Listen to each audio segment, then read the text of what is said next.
Les Celtes. Dans notre imaginaire, ce mot évoque les îles britanniques, de valeureux guerriers, des druides à longue barbe. Dans l'Antiquité, les Celtes peuplent une bonne partie de l'Europe. Ce sont, comme nous le savons, d'irréductibles Gaulois. On a souvent l'image d'Astérix, parce que c'est la plus simple, la plus connue. L'image que nous avons des Celtes est celle d'une société dominée par des guerriers chevelus et moustachus, comme dans les albums d'Astérix. Mais cette image si répandue est remise en question par les découvertes récentes de l'archéologie. Il faut sortir des idées reçues sur les rôles de genre et voir enfin la femme telle qu'elle était considérée dans les sociétés celtes. Plus de 2600 ans avant le féminisme, les femmes celtes sont au sommet de l'échelle sociale. Elles président aux destinées de leur communauté.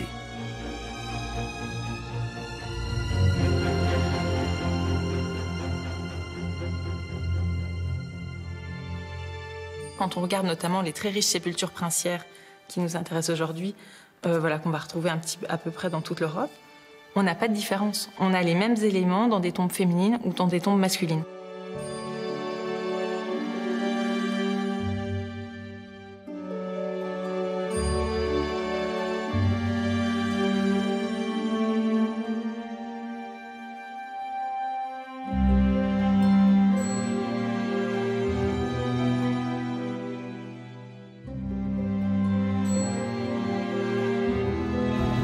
Nous sommes au sud de l'Allemagne, sur les rives du Danube.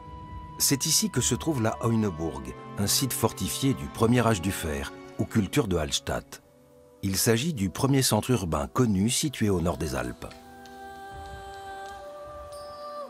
Il y a plus de 2600 ans, les Celtes ont bâti sur cet éperon rocheux un habitat très moderne pour l'époque. On y retrouve des influences du monde méditerranéen, de l'Étrurie, de la Grèce et de la Phénicie. Grâce au Danube et à un vaste réseau de routes, les habitants entretiennent des échanges très actifs avec ces lointaines contrées. Située au carrefour de routes commerciales, la Heuneburg va devenir un centre économique et politique de premier plan. L'archéologue Dirk Krause nous mène sur le rempart construit en briques de terre crue, un type de fortification totalement nouveau chez les Celtes. Ce style d'architecture est alors sans équivalent au nord des Alpes. Cette reconstitution nous permet de voir à quoi ressemblait le rempart de briques crues. Sur la Heuneburg, mais aussi dans la ville basse, les murs des bâtiments étaient couverts d'un enduit blanc à la chaux qui les protégeait contre les intempéries. On ne connaît pas la hauteur totale de l'ensemble. Mais les résultats les plus récents des fouilles donnent à penser que tout était bien plus monumental, bien plus haut.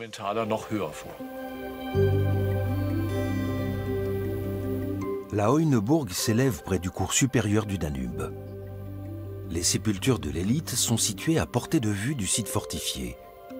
En 2010, des archéologues ont dégagé une tombe contenant un somptueux mobilier funéraire.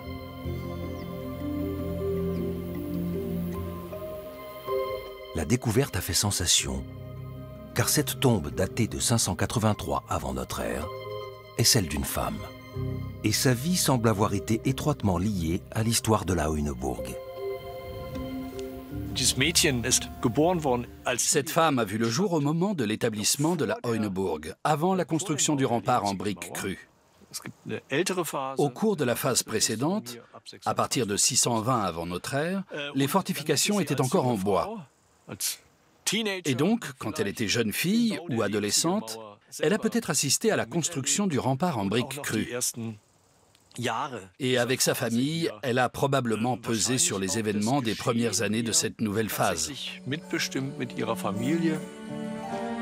On l'a appelée la princesse de Bethelbühl, d'après le nom du ruisseau voisin. Cette tombe bouscule certaines idées reçues. La société celte était-elle vraiment dominée par les hommes ? Il faut se rappeler que pendant des siècles, l'histoire a été écrite par des hommes. Et notre vision du passé est toujours influencée par nos propres représentations. Souvent, les premiers fouilleurs, les premiers archéologues étaient des hommes. Donc en plus, on a un biais androcentré. Ils ont plaqué leur propre conception, ou les conceptions de leur société, sur des sociétés anciennes. Donc une fois dans les années 50, on avait tendance à transposer ce qu'on savait de la place de la femme, notamment dans les années 50, à ce qui se faisait auparavant. Outre la richesse de sa tombe, un détail montre que la princesse de Bethelbühl appartenait à l'élite. Elle montait à cheval.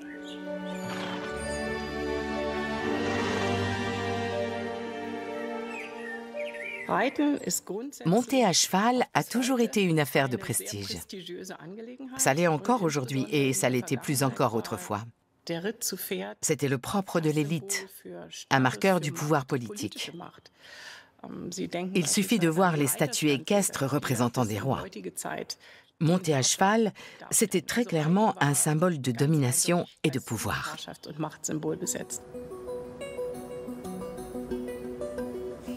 La tombe princière contenait du mobilier destiné à un cheval de selle. On a notamment trouvé une sorte de hochet très travaillé, monté sur de puissantes défenses de sanglier et garni de clochettes en bronze. L'objet était vraisemblablement fixé à la crinière du cheval et son tintement signalait l'arrivée de la cavalière. Cette reconstitution donne une idée de sa splendeur.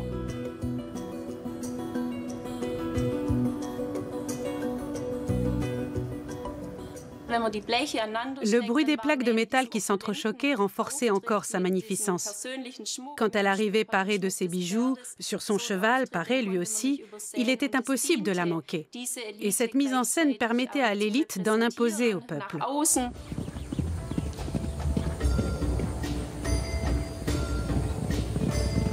L'entrée majestueuse de la princesse de Bethelbühl devait impressionner ses sujets et ses visiteurs. D'autant qu'à cette époque, les chevaux étaient un luxe réservé à une élite. Rares étaient ceux qui pouvaient acheter et entretenir une monture.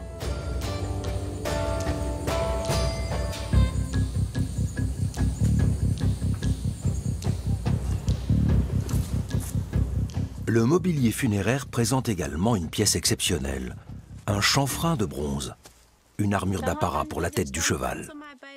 La restauratrice Nicole Ebinger en a fait faire une copie car l'original est très abîmé. La plaque de bronze ornée d'iris stylisés a été retrouvée écrasée sur les planches qui constituent le sol de la chambre funéraire. La forme originelle de l'objet a pu être reconstituée à l'aide d'une image tomographique. Et c'est un petit détail qui a permis à Nicole Ebinger d'identifier sa fonction originelle.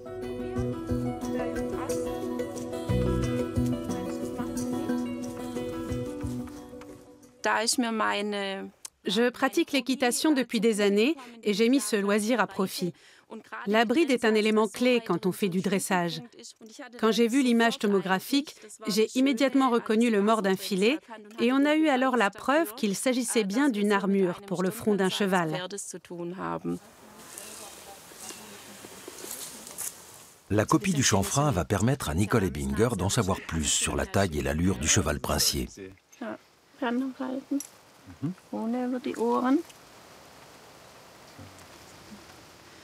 Là, avec cette courbure, je trouve que la forme est bien adaptée au contour de l'œil. Mais il ne couvre pas le museau. L'objet est manifestement trop petit pour ce cheval. 15 cm. C'est étonnant. Cette partie-là devrait être un peu plus longue. Le chanfrein n'était pas conçu pour protéger le cheval. C'était surtout un signe de richesse.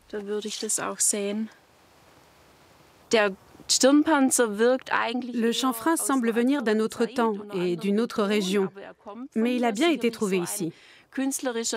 Il correspond certainement au goût artistique de la Heuneburg.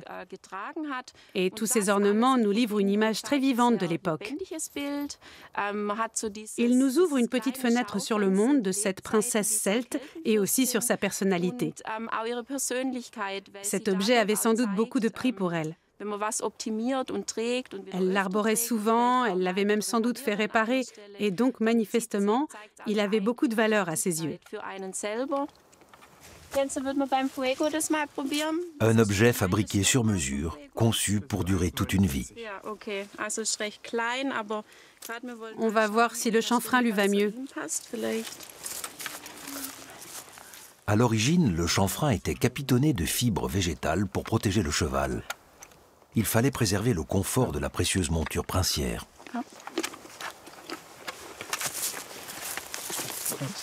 Unter der Riemen ist da dran? C'est un peu mieux sur Fuego, mais ça reste trop grand. Le cheval de la princesse était probablement de la taille d'un poney actuel. Il faut qu'on travaille encore un peu sur la bride. Là, on a ajouté des sangles. Il y en avait sûrement à l'origine aussi. Mais au moins, on va pouvoir commencer à ajuster la pièce au cheval. Cet équipement d'équitation est unique. La sépulture de la princesse est le seul exemple d'une tombe celtique de cavalière. En général, les femmes et les hommes puissants sont inhumés avec des chars, des objets tout aussi prestigieux. Ce qui est exceptionnel dans cette tombe princière, c'est qu'il n'y a pas de char. Quand nos collègues ont vu la taille de la chambre funéraire, ils nous ont demandé où était le char. Elle paraissait faite pour en accueillir un. Le char est un des marqueurs de pouvoir. Le fait de se faire enterrer avec son char, à 4 roues pour le premier âge du fer, puis ensuite à 2 roues, marque vraiment le statut. Il faut imaginer qu'on a des véhicules de transport dans ces sociétés. C'est des sociétés où il y a beaucoup d'échanges. Mais le fait de sacrifier un char, de le déposer, de le démonter, alors qu'il est tout à fait fonctionnel, ce n'est pas anodin.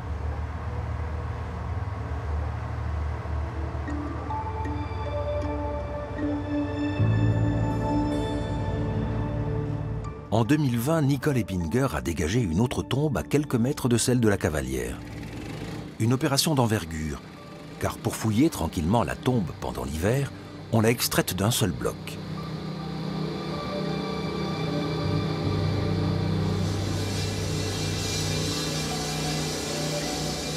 Une entreprise de travaux publics a passé des tubes sous le sol de la tombe pour réaliser un coffrage tout autour de la sépulture. Le bloc a ensuite été arrimé sur un poids lourd. L'opération permet aussi de protéger les trouvailles d'éventuels pilleurs de tombes. Ces derniers sont une menace pour l'archéologie, car ils saccagent le site de fouilles, faisant disparaître des informations précieuses. Un convoi exceptionnel a transporté la tombe celte jusqu'à l'Office régional de protection des monuments historiques à Stuttgart. La colonne de véhicules s'est déplacée de nuit à travers le pays souabe.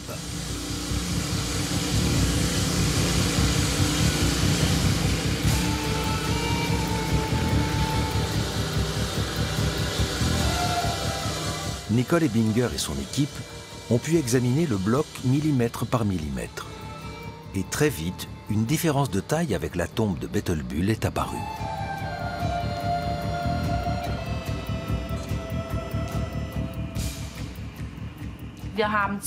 Dans la chambre funéraire, nous avons trouvé 2 garnitures en bronze moulé qui proviennent probablement d'un char. Les objets en bois ont été façonnés dans des essences variées, comme le frêne, le chêne et le tilleul, ce qui plaide aussi en faveur de la présence d'un char. Nous avons donc les vestiges d'un caisson de char dans la chambre funéraire.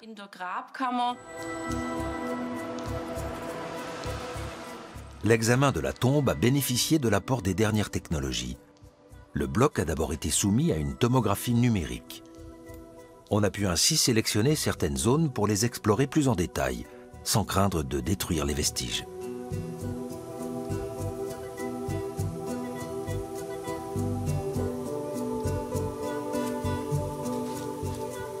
La même technologie avait été utilisée pour le chanfrein du cheval princier.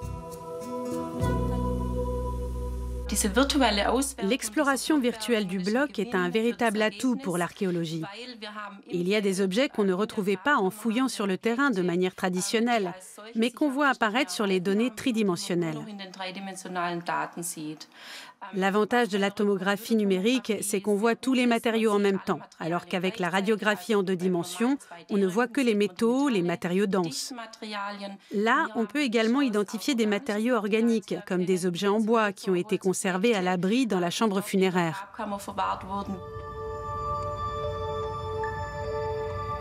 Il faut un œil bien exercé pour reconnaître des objets sur ces images. Mais pour Nicole Ebinger, Ce procédé révolutionne son travail. On voit comment les objets sont reliés les uns aux autres. Et leur emplacement dans la chambre funéraire est très important pour déterminer leur fonction.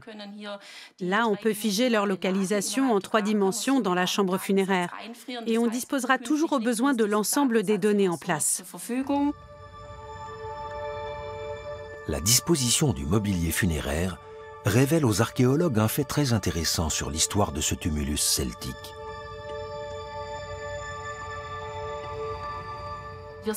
On sait désormais que cette chambre funéraire a été pillée dans l'Antiquité.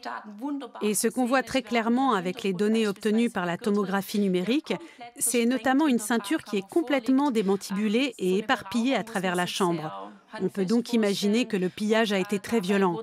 La ceinture a été complètement mise en pièces et les morceaux jetés à travers la chambre. Par chance, les archéologues avaient mis au jour une ceinture intacte et quasiment identique dans la tombe de la princesse de Bethelbühl. C'est ce qui leur a permis d'identifier les fragments de métal de la deuxième sépulture. La princesse de Bethelbühl portait cette pièce lors de son inhumation. On a découvert sur son squelette cette feuille de bronze de 18 cm de large qui formait le décor de la ceinture côté ventre. Le reste a été retrouvé sous forme de petits fragments de bronze cousus dans du cuir ou du tissu qui ne s'est pas conservé.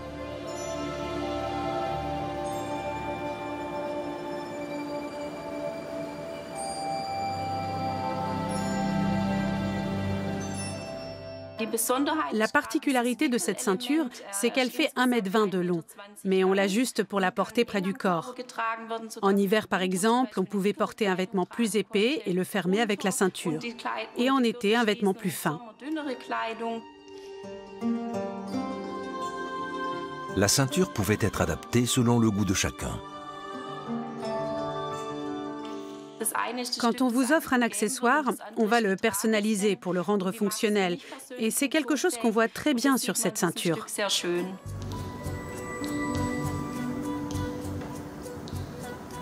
Cet objet très ouvragé souligne la position dominante de la princesse de Bethelbühl, tout comme la riche parure en or que sa famille lui a offerte pour son voyage dans l'au-delà.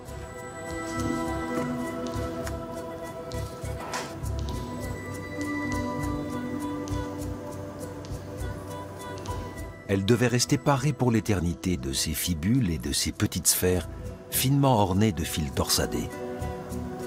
Pour les sociétés celtes de l'époque, il s'agissait de grandes richesses. Cette parure témoigne sans doute du prestige considérable dont jouissait la défunte auprès des habitants de la Hoyneburg. Les femmes accèdent à des positions de pouvoir au même titre que les hommes, sans que cela pose de problème, a priori, puisqu'on les enterre. Donc après leur mort, on reconnaît encore le rôle qu'elles ont eu. Les femmes ont été les égales des hommes.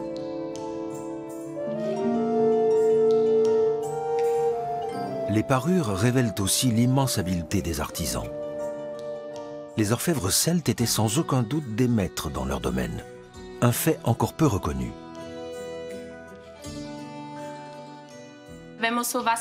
Quand on trouve ce genre de choses, on pense évidemment au monde méditerranéen. Et on se dit qu'il s'agit de bijoux fabriqués là-bas, de produits d'importation arrivés à la Hoyneburg au gré des échanges commerciaux.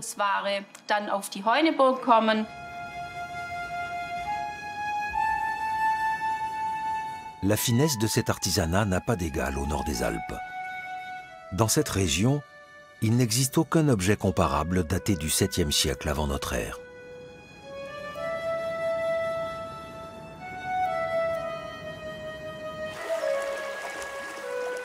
Le fait que les maîtres de la Hoyneburg aient eu de telles pièces en leur possession reflète encore leur position de pouvoir. Les marchandises en provenance du sud de l'Europe parvenaient jusque dans cet établissement celte du premier âge du fer. Mais à la faveur d'une fouille, Dirk Krause s'est aperçu que la parure de la princesse n'avait pas été importée. Nous avons fait des fouilles par ici il y a quelques années. Et on a eu la surprise de trouver des déchets de fabrication d'objets en or. C'étaient de minuscules fils d'or que l'orfèvre avait laissés dans une maison semi-enterrée, un atelier, à 200 mètres d'ici, sur la Heuneburg. La teneur en or, sa composition, la grosseur des fils sont tout à fait identiques à la parure de la princesse. On en a conclu qu'elle avait été fabriquée ici. C'est une révélation. Les artisans celtes étaient donc bien plus avancés sur le plan technique qu'on l'avait cru jusqu'alors. Marcus Bingeli est spécialiste d'archéologie expérimentale. Il a façonné une copie de la parure princière avec les outils et les procédés employés par les Celtes il y a 2600 ans. C'est un défi de taille, car pour travailler sur un foyer ouvert, il faut avoir le coup d'œil et beaucoup d'expérience. On apprend en faisant, c'est évident. Quand on observe bien ces procédés et qu'on voit tous les jours ces couleurs incandescentes, on apprend à les évaluer. On sait à quelle température l'or va commencer à fondre.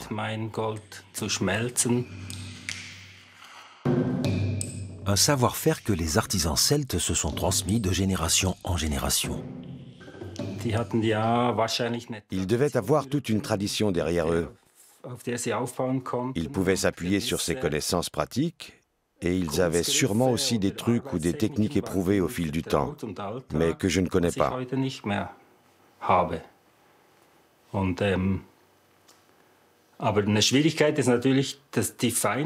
La difficulté, c'est la finesse de l'ensemble. Les fils ne font parfois qu'un tiers de millimètre d'épaisseur. Pareil pour les plaques, qui ne font qu'un ou deux dixièmes de millimètre. Et rien que pour les mettre en place, par exemple, pour ajuster exactement les deux demi-sphères et les souder, c'est un vrai défi.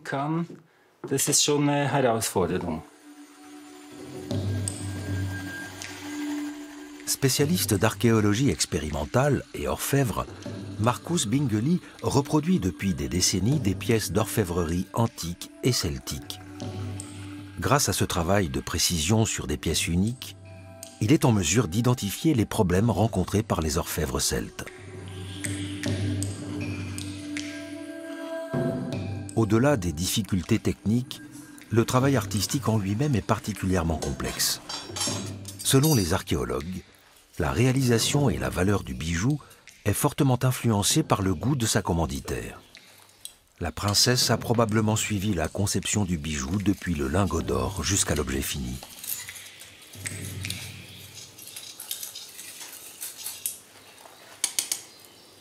On peut imaginer qu'elle passait de temps en temps voir l'avancée des travaux d'orfèvrerie. Elle a sans doute veillé à ce qu'ils soient conformes à ses attentes.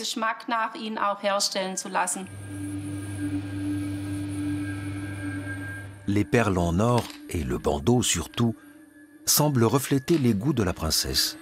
Leur style est unique pour le premier âge du fer, et leur fabrication requiert une très grande minutie. Pour fixer les fils d'or torsadés sur les perles, Marcus Bingeli a fabriqué une colle à base de résine de cerisier, de potasse et de sel de cuivre. C'est du haut niveau. Et il faut des nerfs et de la patience pour travailler avec des ornements aussi fins. On est à la limite de ce qu'on peut voir à l'œil nu. Je pense que les personnes qui faisaient ce travail n'étaient pas très âgées. Moi, j'ai besoin de lunettes de lecture pour le faire. Sinon, je ne vois rien. Dans son atelier des environs de Berne, Marcus Bingeli utilise des outils spécifiques pour façonner les bijoux celtiques. Il les a réunis au fil des ans et en a aussi fabriqué lui-même. Pour la parure de la princesse, il a ainsi conçu des poinçons sur mesure.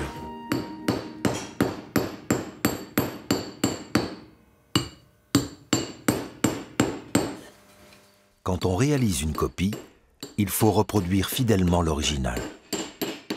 On commence donc par analyser la teneur en or des objets. Les bijoux de la princesse contiennent en général plus de 80% d'or.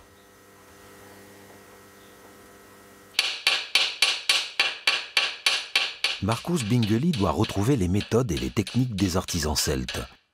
Pour ce faire, il met à profit sa longue expérience. Tout est dans la planification. Car en archéologie expérimentale, l'essentiel est de restituer les méthodes de travail du passé.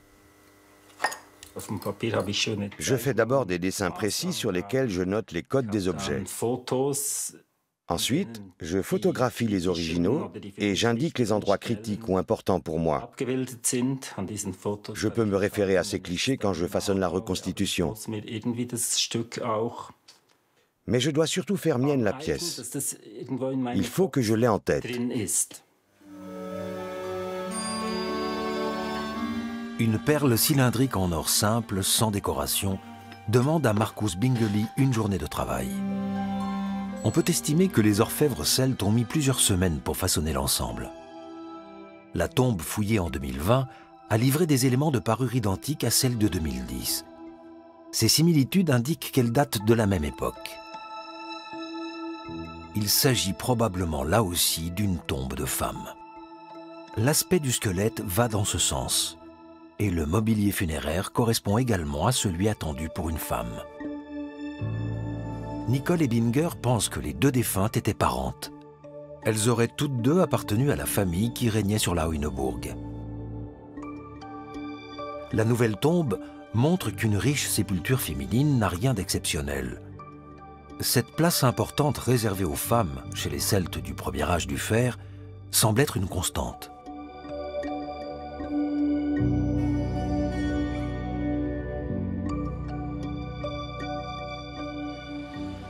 Elle repose en partie sur le système de filiation des sociétés celtes. L'héritage est en effet transmis par les femmes. Les lignées sont matrilinéaires.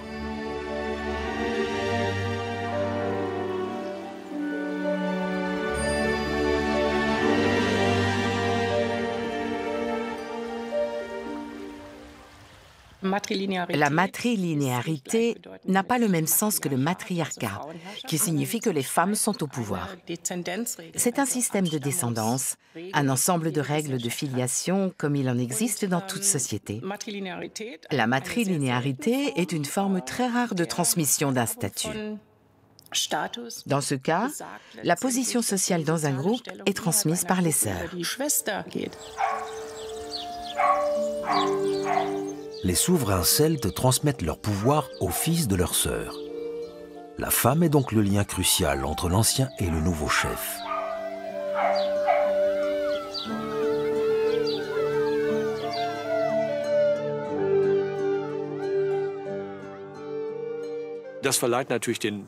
Ce système confère aux femmes une place très différente de celle qu'elles ont dans un système patrilinéaire classique. Dans ce dernier, les hommes transmettent leur héritage au sein de leur noyau familial à leurs fils, qu'ils ont engendrés. Ce système est avéré par des analyses d'ADN, des sources écrites et des vestiges archéologiques. On a par exemple un récit de l'historien romain Tite-Live sur ce sujet. Il porte sur un prince gaulois nommé Ambigatus, qui était chef des Bituriges, c'est-à-dire d'un peuple que l'on situe aux environs de Bourges. Ce chef a envoyé les fils de sa sœur conquérir de nouveaux territoires. On retrouve cette matrilinéarité dans les vestiges funéraires. Les tumuli contiennent souvent plusieurs sépultures. On a une sépulture primaire, c'est-à-dire une première sépulture au centre du tumulus, et puis des sépultures secondaires. Les sépultures primaires sont souvent celles de femmes, et elles se trouvent manifestement au cœur de ces groupes familiaux, de ces familles. La tombe de la princesse de Bethelbühl se trouve elle aussi au centre du tumulus. Il se pourrait donc que les maîtres de la Hoyneburg aient hérité de leur pouvoir par la lignée féminine. La famille de cette princesse règne sur plusieurs milliers de sujets, dont plus de 1000 vivent dans l'enceinte de la citadelle. La cité densément peuplée compte des artisans comme des boulangers, des potiers et des forgerons. Ce sont des spécialistes très qualifiés, comme le montrent les vestiges mis au jour. La Hoyneburg a livré les plus anciennes céramiques façonnées autour, au nord des Alpes.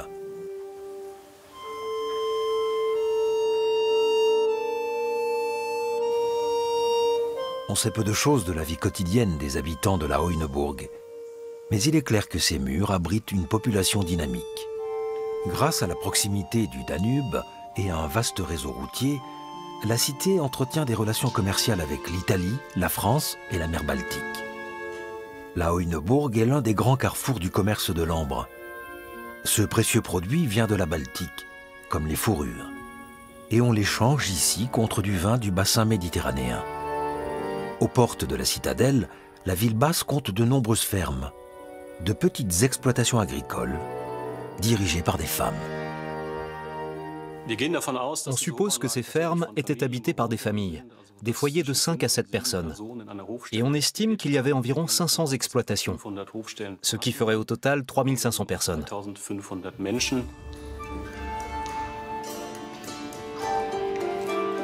Leif Hansen et son équipe fouillent un petit secteur du site extérieur à la citadelle, la ville basse. Ils espèrent ainsi recueillir des informations sur la vie quotidienne ainsi que sur la structure et l'évolution de l'habitat. La ville basse est une zone à faible densité d'occupation, en quelque sorte un état intermédiaire entre la campagne et la vie urbaine. C'est le seul exemple connu de quartier périphérique du premier âge du fer. En général, les fermes celtiques étaient disséminées dans la campagne, isolées et sans défense. Ces fermes dirigées par des femmes étaient probablement à l'extérieur de l'agglomération. Les fouilles ont toutefois montré qu'en plus des activités agricoles, on trouvait ici des ateliers d'artisans. Nous avons trouvé des restes d'outils, des résidus de schiste bitumineux qui étaient utilisés dans la fabrication de parures. Ils indiquent la présence d'ateliers dans cette partie du site. De plus, on a fait des trouvailles de grande qualité. De la céramique peinte, par exemple. Ce n'est pas un produit ordinaire. Ça montre que les habitants étaient relativement aisés.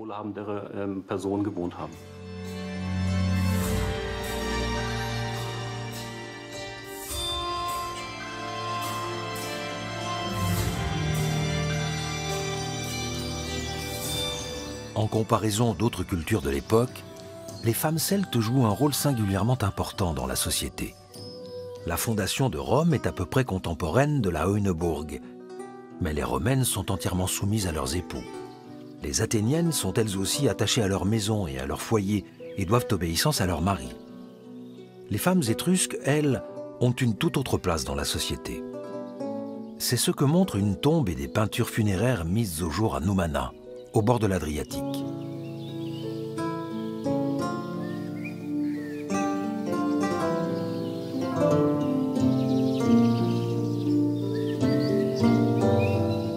Les femmes ont une position forte par rapport aux hommes. Est-ce un hasard?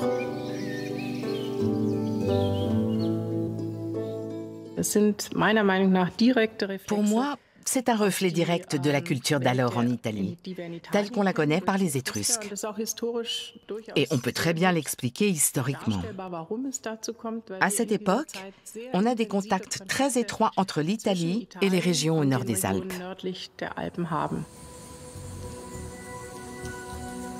On sait que les Celtes et les Étrusques ont alors des échanges commerciaux très intenses. On troque de l'ambre et des fourrures contre des coraux et du vin. Les modèles sociaux voyagent en même temps que les marchandises et ont ainsi pu franchir les Alpes.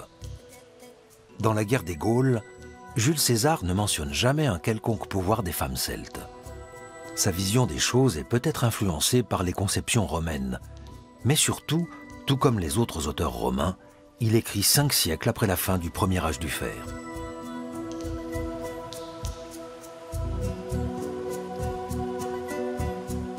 Depuis, la culture étrusque s'est dissoute dans la civilisation romaine, et la position éminente des femmes au 7e et au 6e siècle avant notre ère est désormais de l'histoire ancienne.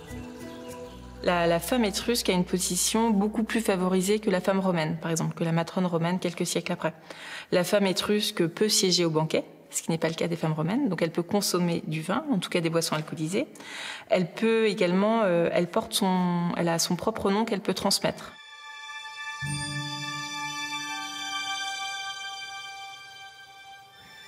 On ignore si les femmes celtes pouvaient transmettre leur nom. Les Celtes du premier âge du fer ne nous ont pas laissé de traces écrites. Nous n'avons que des sources archéologiques dont l'interprétation est parfois difficile.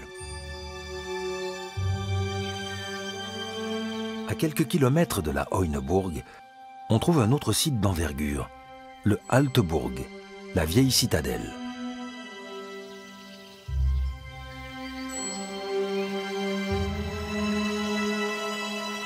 Il est situé sur un plateau du Jura souabe, à 8 km de la Heuneburg.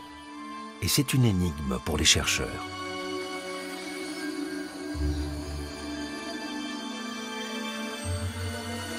La forêt a recouvert ses vestiges. Il est difficile de deviner l'aspect qu'il avait autrefois.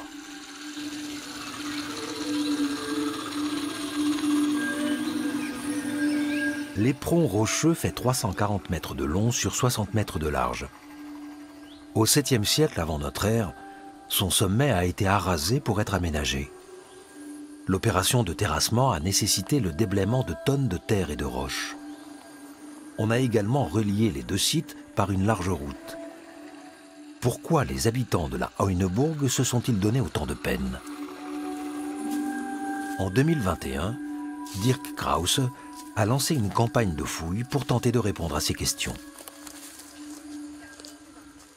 Ce n'est pas un site d'occupation ordinaire. Nous avons fait des fouilles de grande envergure. Il n'y a pas de plan urbain ni de fondation de bâtiment. Il n'y a pas non plus d'eau. Le site n'est pas adapté pour construire une citadelle. On n'aurait pas dû déployer autant d'efforts ici. On aurait pu trouver des emplacements plus appropriés. Donc, notre conclusion, c'est qu'il s'agit de quelque chose de très important. Et la seule explication, c'est qu'on est en présence d'un lieu de culte, de rassemblement, où se déroulaient des rituels. C'est un site exceptionnel, et pas seulement pour le monde celte.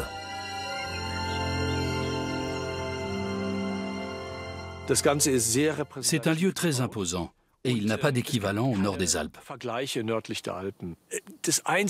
Le seul type de construction comparable qu'on connaisse dans l'Antiquité, par leurs dimensions et leurs formes, ce sont les stades, les hippodromes grecs, par exemple à Olympie. Olympie n'est pas un simple site sportif, c'est avant tout un lieu de culte. Dans les civilisations antiques, concours sportifs et religion sont étroitement liés. On peut imaginer que les courses de chevaux et de chars faisaient partie des fêtes religieuses célébrées ici. La princesse de Bettelbühl assistait probablement à ces festivités avec sa famille. Elle empruntait la belle route qui menait directement de la Heuneburg jusqu'à la vieille citadelle. On a ici le mur d'origine. On se trouve sur l'ancienne route qui menait à la porte. Et c'est le fond de cette énorme muraille de 13 mètres d'épaisseur. Il affleure encore à la surface.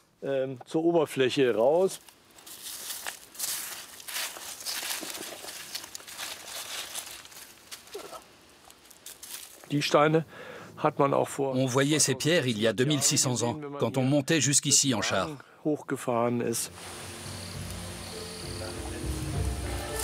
Cet immense lieu de culte témoigne de l'importance de la religion pour les Celtes. Les femmes jouent également un rôle central dans le domaine spirituel.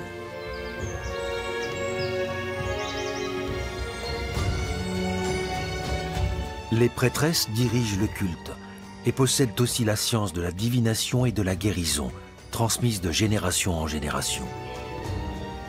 Avec sa longue barbe blanche et sa faucille, le célèbre druide Panoramix des albums d'Astérix ne représente qu'un pan de la religion celtique.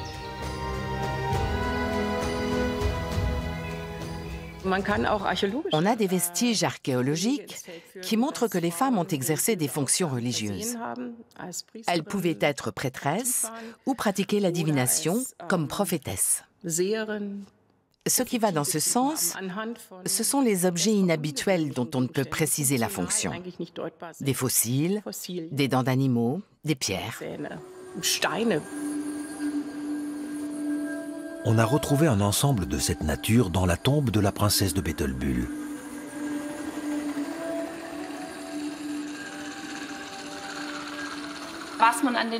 On voit que ces pierres ont été manipulées et qu'elles avaient une certaine fonction.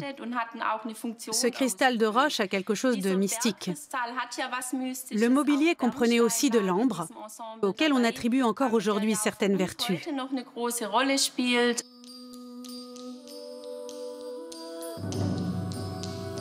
Dans la chambre funéraire, les fossiles et les pierres étaient rassemblés dans une petite boîte comme un trésor.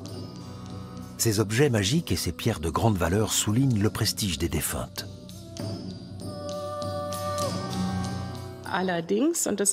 Par contre, il est important de souligner que ces femmes ne devaient pas leur place dans la société à leur fonction de prêtresse. Peut-être que cette activité y contribuait aussi. Mais je pense que leur prestige découlait avant tout de leur rang social. Par le passé, on a toujours considéré les riches tombes féminines celtes comme des sépultures de prêtresses.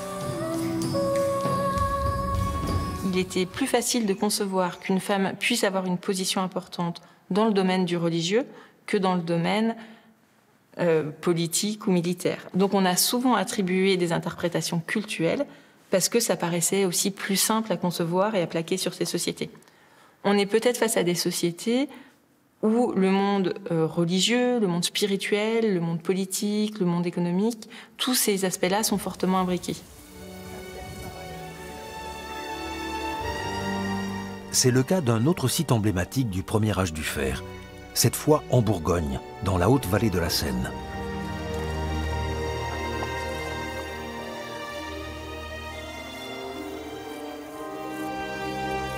Les vestiges archéologiques montrent qu'il éclipse la Hohenburg par sa taille et son importance.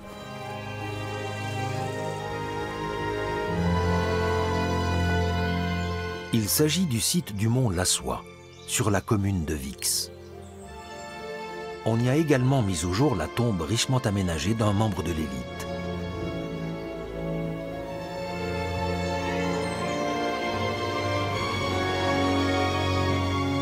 Ce port fluvial au bord de la Seine était situé au carrefour de routes commerciales entre les îles britanniques et le monde méditerranéen. Ici s'élevait autrefois un ensemble urbain dominé par un vaste bâtiment. On a cru d'abord y voir un palais. C'est en réalité un édifice public dont les proportions et la magnificence reflètent la richesse et la puissance des habitants. Le quartier des artisans montre également la grande maîtrise technique des Celtes de Vix. La tombe mise au jour dans les environs est somptueuse.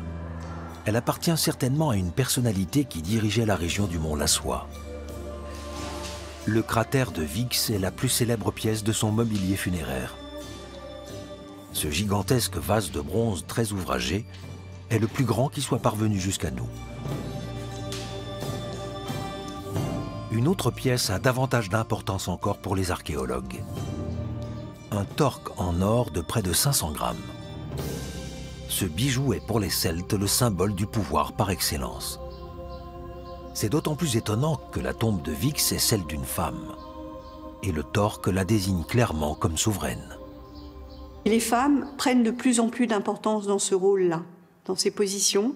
Et donc peut-être, en tous les cas c'est le cas de cette défunte de Vix, qu'elle a peut-être lié le pouvoir politique et le pouvoir spirituel. Le torque prouve que cette tombe n'est pas seulement celle d'une prêtresse. Lors de sa découverte en 1953, ce collier a été l'objet d'une erreur plutôt amusante. Paris Match envoie ici, à Vix, à Châtillon, un journaliste et un photographe pour faire un reportage sur cette découverte invraisemblable. Et le photographe, en fait, est en train de couvrir un défilé de mode à Paris. Et donc, ils savent qu'il y a un torque, des colliers, etc. Et très bonne idée de Paris Match, on va prendre un mannequin et on va lui mettre, en fait, les bijoux de cette défunte exceptionnelle. Le torque devient une sorte de parure à mi-chemin entre le diadème et le serre-tête, attribut phare de la femme des années 50. Comme souvent, cette méprise en dit plus long sur les découvreurs que sur la découverte. La reconstitution de la chambre funéraire montre clairement que la défunte n'est pas une princesse de conte de fées, mais une puissante souveraine.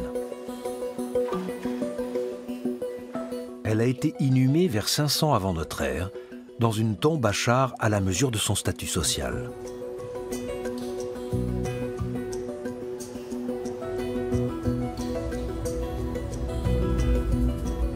Cette femme d'environ 35 ans a ensuite été ensevelie sous un tumulus de 42 mètres de diamètre.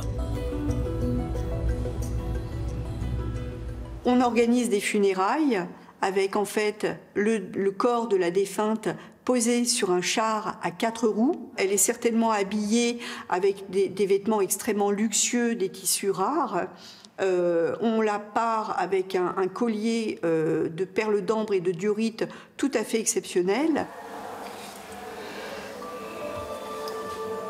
Les ferrures du char qui doit mener la princesse au royaume des morts sont extrêmement raffinées. De magnifiques pièces en bronze témoignent du savoir-faire des forgerons celtes.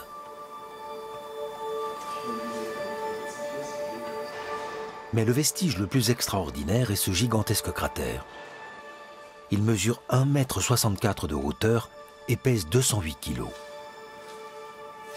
Son décor suggère qu'il provient d'une colonie grecque du sud de l'Italie. On utilisait ce type de récipient en bronze pour mélanger l'eau et le vin. Mais comment est-il arrivé jusqu'au lointain mont Lassois?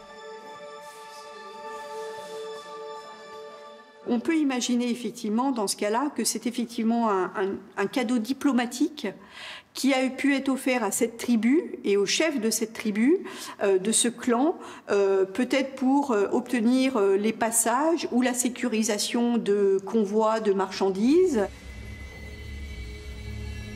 Le bronze est aujourd'hui oxydé, mais il y a 2500 ans, le récipient brillait comme de l'or. La frise figurative révèle la maîtrise des artisans grecs.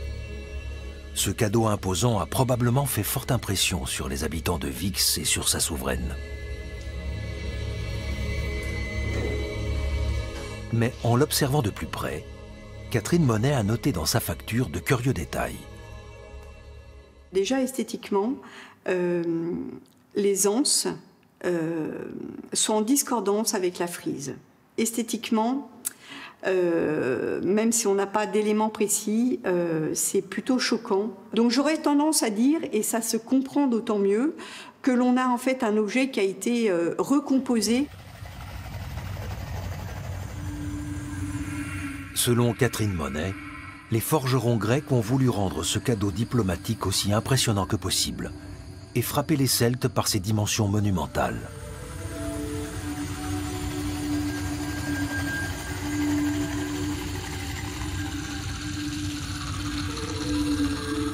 À présent, le cratère témoigne de l'importance de cet établissement celtique, mais aussi du pouvoir de la Dame de Vix. On ne peut guère parler d'une société celtique dominée par les hommes.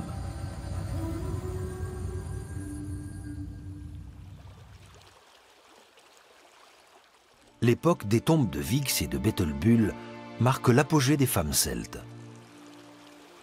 Après cette période, leur pouvoir et celui des deux centres urbains s'étiolent.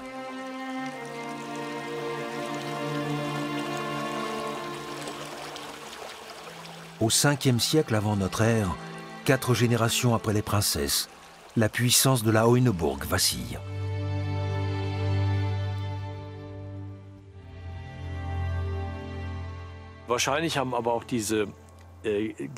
Il est probable que ces sociétés avaient atteint des proportions telles qu'il devenait difficile d'en maintenir la cohésion sur le long terme, sans police, sans armée, sans véritable État, et aussi sans écriture.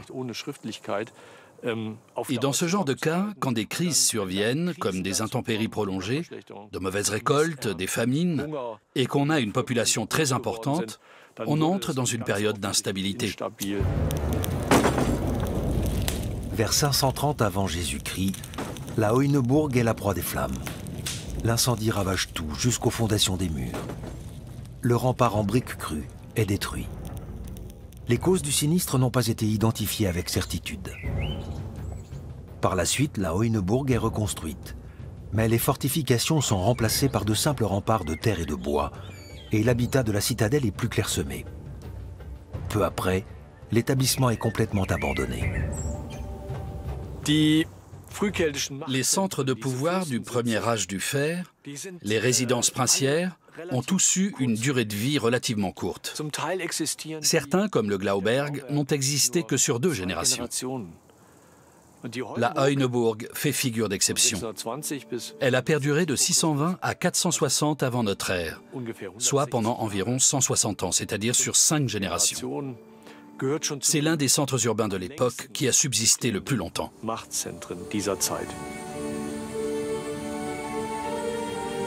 La chute de la Heuneburg correspond à la fin du premier âge du fer. On n'a découvert aucune tombe princière féminine postérieure à cette époque dans le monde celtique. Les hommes semblent avoir pris peu à peu une place prépondérante, en accaparant les positions de pouvoir. L'âge d'or des princesses celtes n'aura-t-il duré que quelques générations? Elles nous ont en tout cas laissé un mobilier funéraire impressionnant, témoin de leur pouvoir et de leur prestige passé. Ces vestiges montrent que les Celtes n'étaient pas un peuple grossier et arriéré, mais une culture très avancée pour son époque. On pense que nous, on arrivait au bout de quelques milliers d'années à un niveau très élevé, et donc que forcément toutes les cultures qui nous précèdent étaient moins bien.